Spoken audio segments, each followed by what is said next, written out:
Well, hey guys, welcome back to my channel. This is the Worm Lady 2, and we are going to check on the Woodstock worm bin where everyone lives in harmony. Oh boy. As you can see, they have really taken this down, and they are eating the newspaper on this side. So I really want to dig my hand in here. I mean, this has really gone down. It started over there. Remember the wall I had here? The box? Gone. Oh, wow.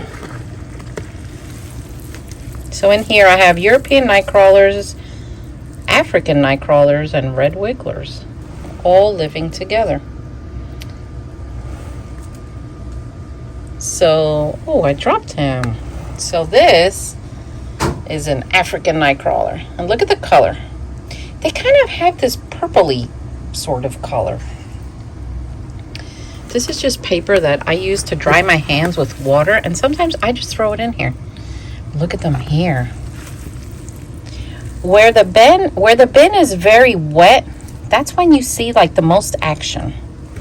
Worms love moisture. They love it.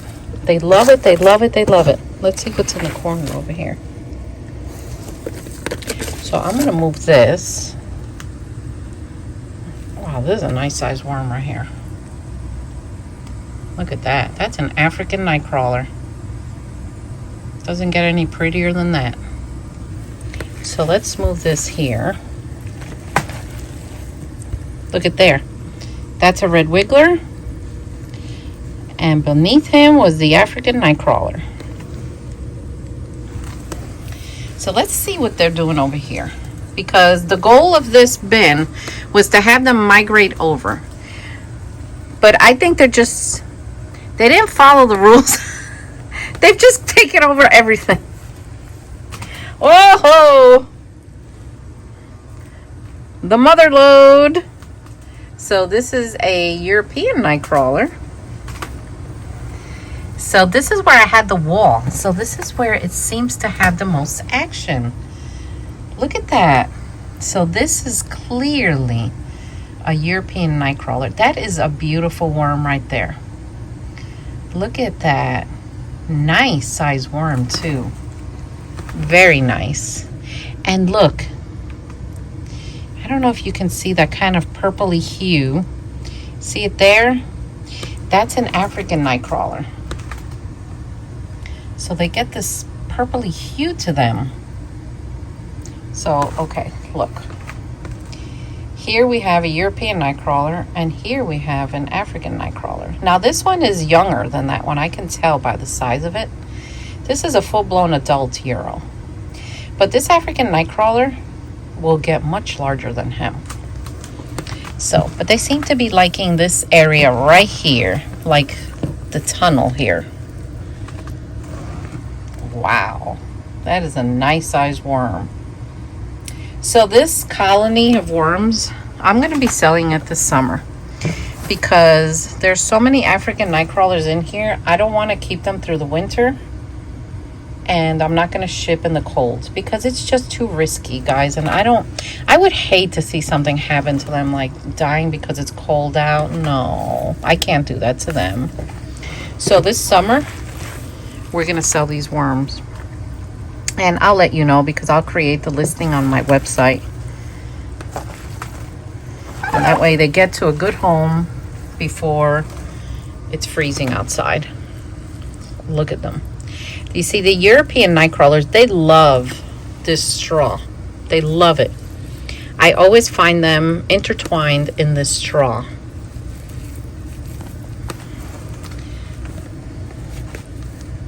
They're all in here too. I thought that they would migrate over, but I think they're just loving the entire bin. Let's go in the corner and see what happens. Because, you know, Euros just love them corners, and there they are.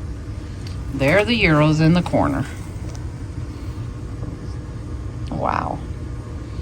This is a very healthy bin. This is an entire, like, colony, an ecosystem here. It's nature's perfect balance in here. But if you don't take care of this, it can go bad really fast. So that's €1.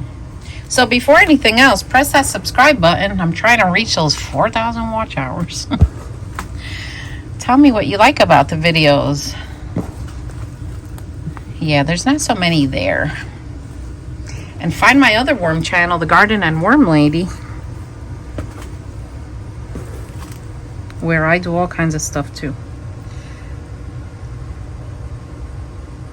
Look at that, that's €1. People ask me how I can tell. It's just years of working with them.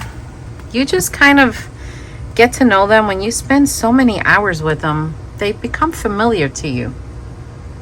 See, that's an African nightcrawler. They just become familiar, and you start learning their behavior, what they like, what they don't like. And I will tell you, African nightcrawlers do not like the cold. They don't.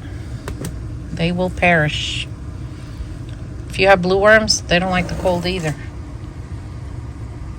But these worms are doing very well. So I'm just going to mix this in here. Let's just mix it all in. And then we are going to surface feed them. All right, let me get some chow. I'm just giving it a good mix. Get some oxygen in there. Because lack of oxygen in a worm bin is going to be one of your biggest downfalls. I mean, things can go anaerobic, which means it can rot in a really bad way. And the smell will be horrid. So I'm just mixing this in. There's a lot of action going on in here. I just want to make sure everything is good. And so far, so good.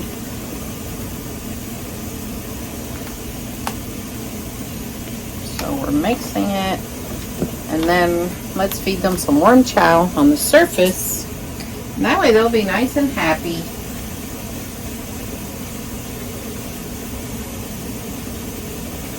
And they love the worm chow. But you know, I also feed my worms food scraps also from my kitchen. A lot of commercial worm farmers do not do that, but I do, because I believe that it makes their castings more nutrient rich. I noticed that the castings just come out different. All right, let's cover them back up.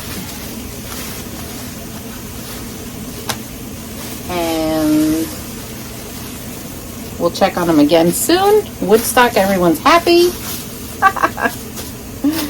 And I will see you all next time. Take care. So for those of you that are curious, I get these tubs on Amazon. I wait for them to go on sale. Like, I keep a close eye. And then they went on sale, and I got a few of them. And next year, I'm also going to use them in my garden outside. So, and they're very sturdy. They're good plastic. Like, they're heavy duty. They're not flimsy at all. I absolutely love them.